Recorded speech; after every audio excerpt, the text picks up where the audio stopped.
Hello there, everyone. It's been a long time in a podcast scene. But, as you saw the title and thumbnail, of course, this is the Anime Podcast Show, but this is the history of anime. So this is where I talk about the history of where these countries became popular for anime. So, I talked about this in the past. So, before we talk about for the next couple of videos I'll be releasing later in the year, but here's what we're going to do for this one. So we're going to talk about a next country. So I talked about the Philippines, Australia, I talked about the US, the UK. Yeah, the next country we're going to talk about, Italy. We're going to talk about Italy. Let's take a look how Italian fans got exposure into the world of anime.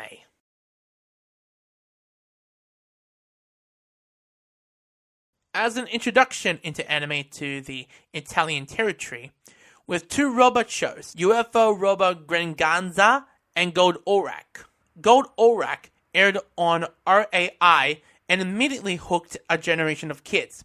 Its a mix of sci-fi, drama, and heroism was unlike anything else on TV. That single show kicked off a wave of anime imports. Also included in the year of 1979, Italy aired Lupin III Part 1, making its debut as one of the most iconic characters. With those two shows I just mentioned, Italy opened the doors to the world of Japanese animation. Then in the year of 1980s, where anime exploded on television at that time, broadcasters quickly realized that kids and even adults couldn't get enough, that the entire unique animation style and emotional storytelling in depth and long format adventures.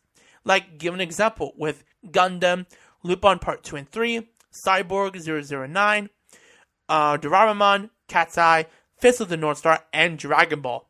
These weren't just shows. They became pop culture for everyone who fell in love with these franchises, not only in other parts of Europe, but everywhere. It's like an after-school ritual that shaped the entire generation that led to the year of the 1990s.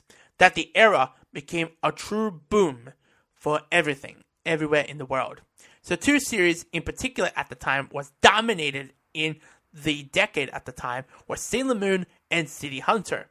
Anime was no longer a fringe of interest. It was a mainstream. It was cool. And of course, it was the emotional that many of fans now of who fell in love with these franchises for around that period.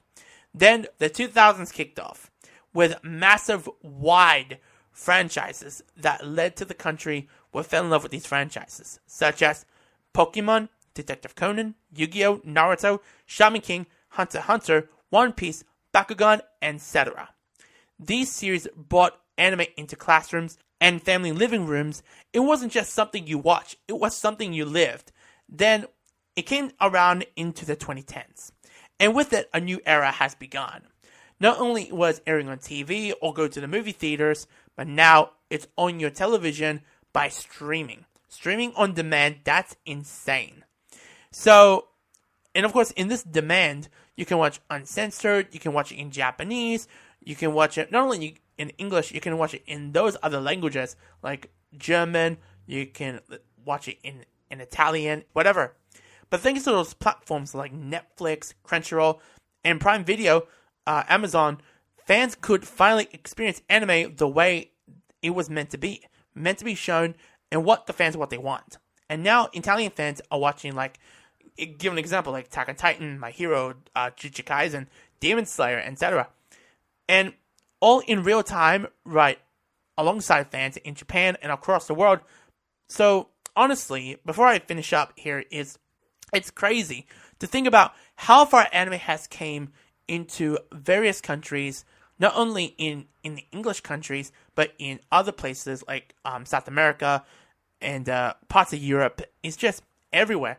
It's booming everywhere. And today, you can choose any series, any movie, whatever you want. Whether you're in the mood for a laugh, cry, or an epic showdowns, or a heartfelt moment, anime delivers. And the best thing, it's never been more accessible. Anyway, that is it. That's a very short episode, but thank you all for listening or watching this pod for today. Anywho, anyway, comment, like, and subscribe. If y'all haven't subscribed to me yet, please do so. And hit the notification bell. And please, don't miss any single videos because we got plenty in the pipeline we have. So, take care, stay safe. Until next time, see you later.